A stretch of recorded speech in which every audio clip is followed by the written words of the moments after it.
and welcome to Back 40 Bushcraft. Oh my god, I got a lot of stuff going on. First of all, I'm super excited to finally go to, I think, the most beautifully sounding backcountry cabin name of all backcountry cabin names, Huckleberry Hut. 6 weeks, a couple months ago, someone on the buy and sell had posted that they had one for a night. It was a Friday night. I said, I'll take it. And I've never been to Huckleberry Hut. I've been out in this area for a number of years now, and it's always been one of my go-tos. I'm alone. Oh, except for Petey, the mountain dog. As you can see, I've loaded up my gear. Talk more about that later. But as of right now, I am moving into the Bonington Range Alpine area. I'm right here, actually, kiosk. And so I want to go to Huckleberry Hut. Now, I've been up to Barrett Lake. I've been up to Lost Lake. I actually have a video on that Lost Lake one. That was grueling. I could have died. Barrett Lake, another one, but I've never been to the hut. I got it all to myself. I'll tell you more about that when we get there. It's apparently a 3 to 5 hour hike. As you can see, I'm looking at a 10:30 start. I'm gonna round that down because I did ski like 30 seconds. And the other thing is that I was in a fever the night before last, and I was on the couch all day yesterday. I'm just not feeling well, so this is a bit of an ibuprofen tour. In order for me to make this happen, I couldn't give it up. So if it takes me more like 5 hours, so be it. I'll take my time. Not a cloud in the sky. Oh my god. It's cool. It's like -5. I got the 125 Altai Hawks, of course. Hopefully once I get up near the hut and settled in, I'm hoping for some maybe little ski zones that I could just go hawking. I am solo, so always when you're traveling solo in the winter is to not veer too far off of your safety plan. My safety plan is left with Tanner, and she knows that I'm going to the hut, coming back tomorrow. Always have a safety plan, winter and summer. I got some moving to go, so I'm gonna get on that.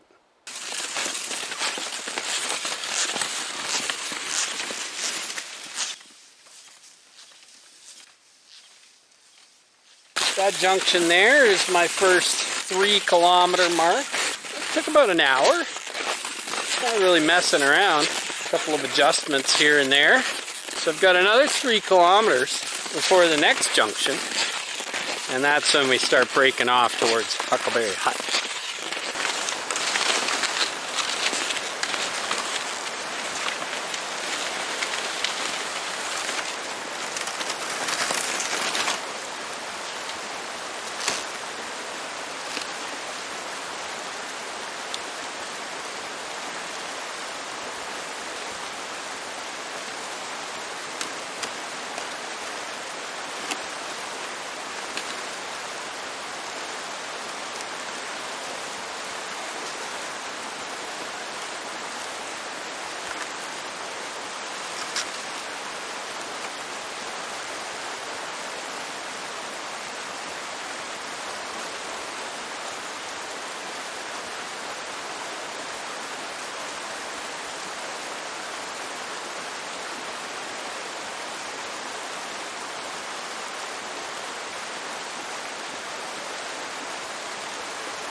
That was dodgy. I think you might all agree. Almost lost the sled in the creek there. As I was going over, I was like, I should probably tie the load in a little better. Got lucky.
Well, my breakfast and ibuprofen have worn off by now. Crazy. That's a lot of towing uphill here. Okay, so it's like 1:40 now. My 3 hours into it. Said 3 to 5. Whew, gosh, I hope it's not going to be 5. I'm maintaining pace. I tell you what. No, but I let you know when I get there.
They weren't kidding when they said this was small. Let me open that up. This cabin is literally 8 by 8 on the inside. They call that a 4-person, but the only way it becomes a 4-person is if you have to go head to toe. I see where that makes sense. This, I believe, folds down. Make sure that leg goes right. There. You got some things there. There's some stoves under the bed. Some firewood.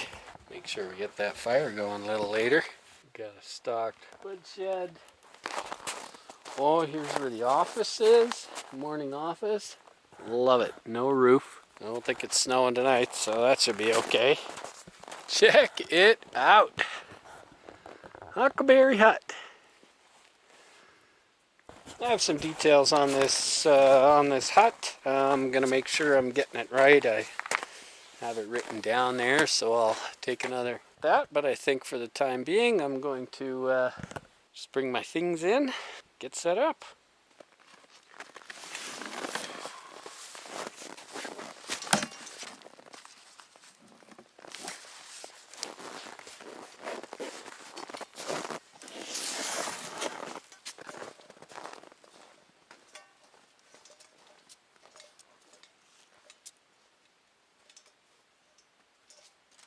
Those wax sticks just are nothing compared to fat wood. If you can get yourself real deal fat wood, you'll be well on your way.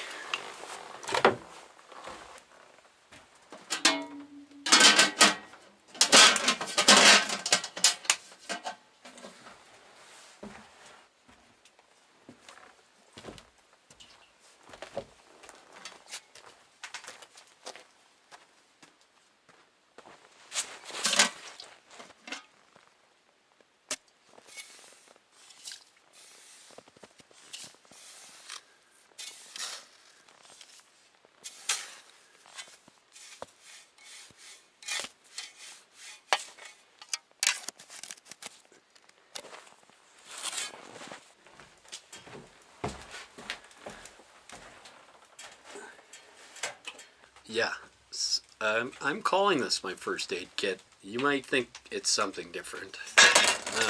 And essentially what I want from here is always right at the top, which is ibuprofen. But while I'm in there, you know, I've got some of these aqua tabs, which barring any kind of water, if you don't have another way of filtering it, the aqua tabs are the way to go. They don't taste great or anything like that, but at least you'll have clean water. I keep a little Bic. I have some waterproof crazy matches, a sewing kit. Maybe I could use it to suture too, is sort of what I was thinking. Couple of band-aids. I've got a tiny little Dolphin Ducks Unlimited. This would have been my dad's. Still has the toothpick and the tweezers. Ozonol. I don't know, I don't really use those much. And then I've got some BZK wipes, safety pin, tweezers. That's all I keep in there. But for the purpose of this video, in trying to maintain a level of communication, I'm going to take my little 200 milligrams of ibuprofen.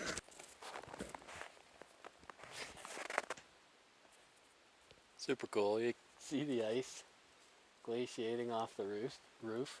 Anyways, I wanted to tell you about Huckleberry Hut. It's hard to really decide which angle to give you. I don't think I want to give you the outhouse angle, although it gives me a pretty nice view of the mountains. Quite incredible. Built early last century to work a mining claim on Spotted Horse Creek, the Huckleberry Cabin was restored by the Kootenay section of the Alpine Club of Canada in 1963, with further restoration work done in 1985 and 1986. Today, the Huckleberry Hut is a cozy log cabin situated at around 1,600 meters in the valley below Midday and Cabin Peaks. The Huckleberry Hut is very small. There are 2 narrow bunks, which will each sleep 2 top to tail. That's how they say 4 people can stay here. It's warming up in there. That's nice. I was feeling a chill, and another thing to remember, especially when you're doing cold weather overnights, is to ensure that you don't wear cotton. Cotton, they call it the cold killer or something. It'll kill you. Cotton, you can either go with a polyester or silk. But the other thing is to ensure that you have a dry set of clothes to change into. Make sure you're done all your physical labors, and when you're ready, you put on your dry gear, you hang up your wet, which is what I've got doing now, so I'm a little more comfortable, just hungry. I'm really concerned about how much drinking water I have, and I don't necessarily want to have the stove going at 4,000 degrees to boil water, so I'm actually, I brought my Svea along with me, so I'm just going to fire that up outside, and I just want to boil some water and then leave it outside to cool down and have some nice cool drinking water.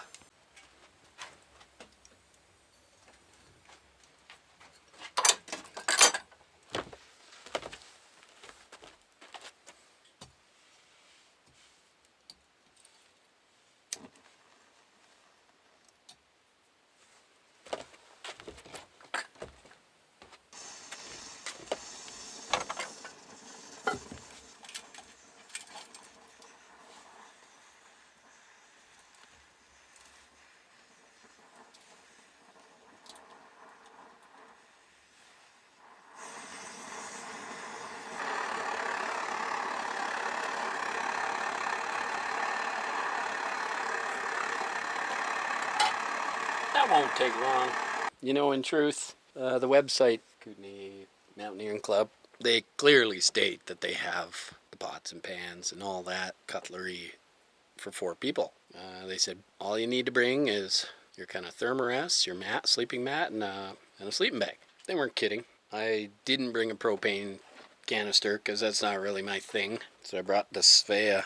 But there's already like cans of propane up there. I didn't check if there's anything in them. I'm not going to use them, but it makes me think about the 40-pound backpack I brought with me. Whether there was some things that I didn't necessarily need to bring along.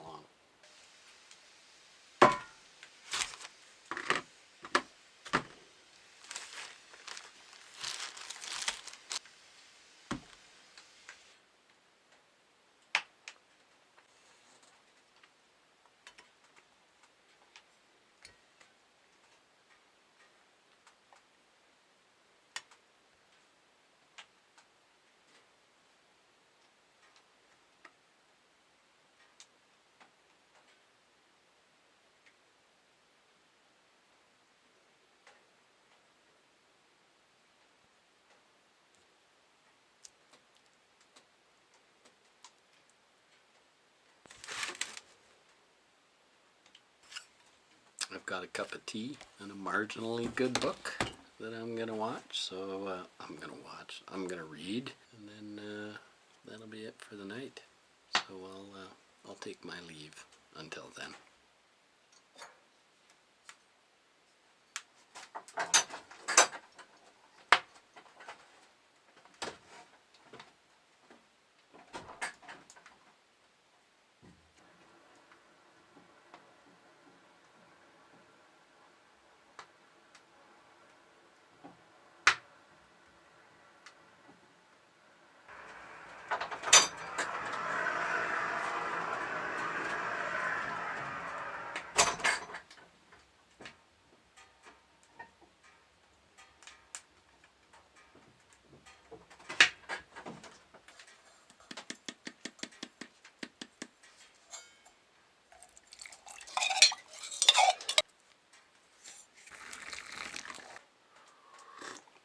Morning.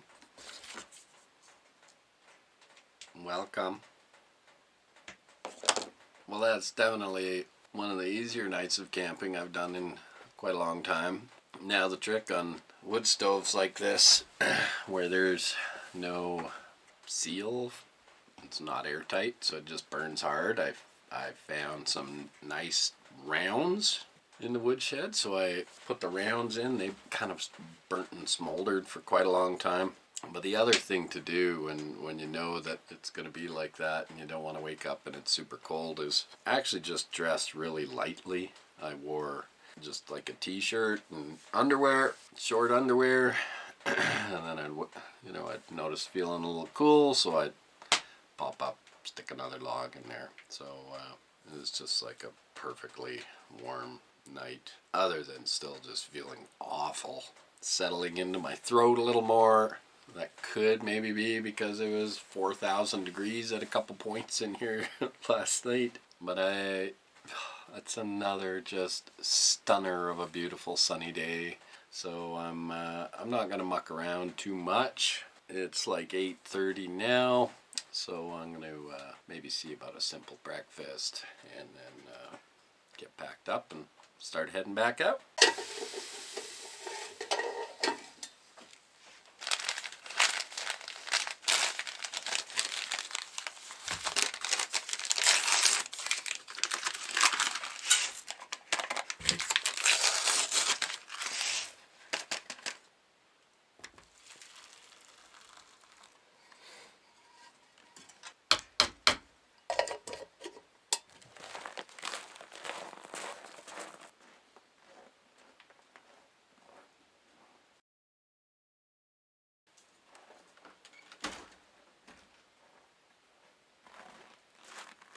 Woohoo!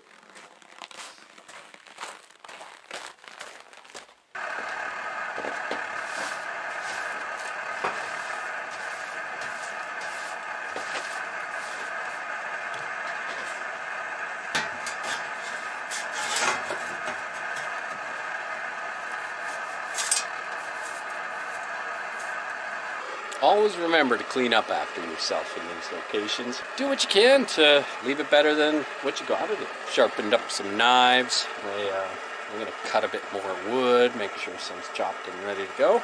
But other than that, I'm done inside here.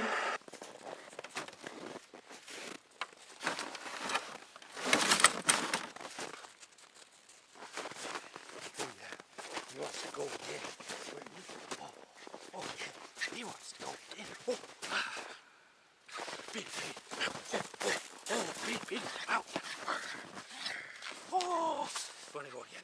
Oh yeah, want to go.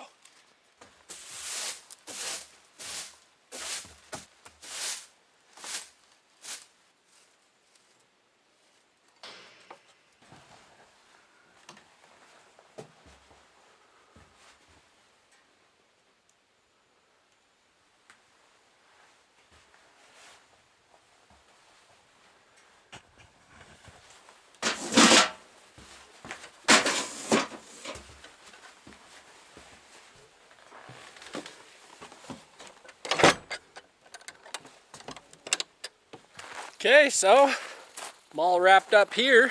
Huckleberry Hut. I didn't even give you the meter, elevation, any of that sort of stuff. Look it up for yourself. What do you think? Could you stay in a cabin like this? If so, for how long?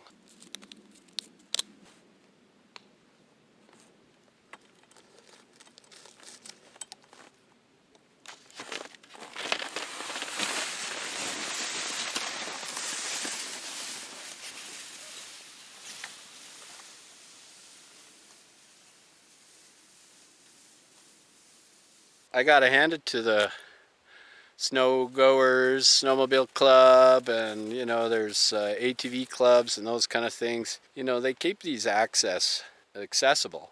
Props to them, because I really appreciate being able to get out into these areas. Just so appreciative to be out here, though. What about you, Petey? Appreciative?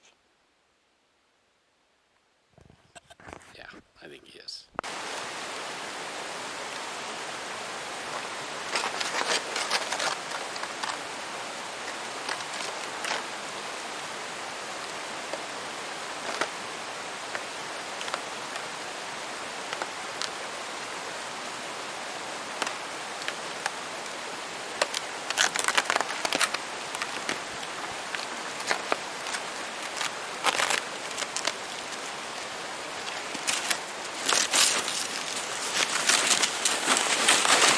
You know, there's just a ton of these little creek crossings, and while they were pretty easy on the uphill, because gravity was not pushing me into the creek, it's proving much more problematic going downhill with the weight of that pulk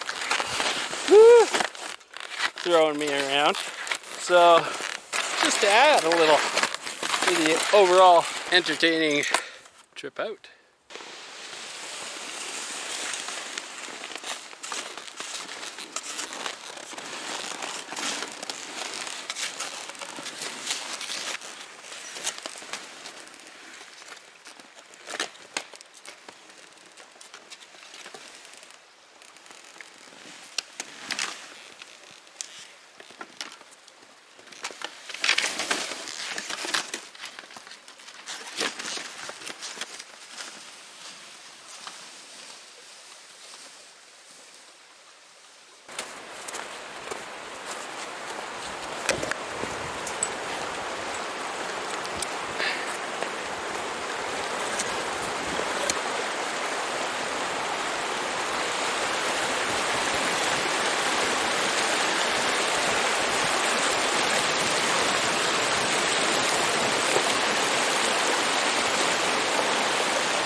Now, with a couple of harrowing creek crossings behind me, I think I'm all clear now. I thought I should give some explanation as to why I used a backpack instead of a dry bag in the pulk. Had I capsized the pulk in the creek, that would have been disaster because I brought a backpack. I didn't realize there was going to be those kind of creek crossings. So the other logic behind using a backpack is that if there were any really dodgy direct downhills, I would rather wear the backpack and have the pulk light as opposed to having that weight in the pulk pushing me through those steep sections. Now, I never needed to use it for any of those purposes, but that option of being able to wear it as opposed to it just all being stuffed into a dry bag was my theory behind that.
Well, fairly successful mission. For all the kind of stat nerds, I did take a look.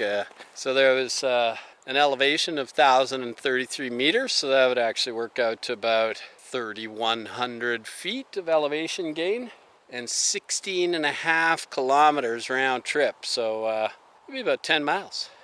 Yeah, actually, a bit more than 10 miles. That's a bit of an undertaking for a single overnight, but here we are, safe and sound, a bit hungry, ready for another ibuprofen. But hey, I want to thank you all for coming on this adventure with me. If you like the video, please hit the like button.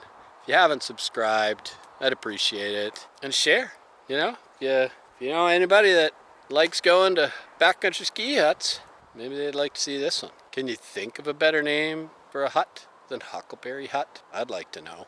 So that's about all I got for now, but hope to see you again next time. Until then, take care.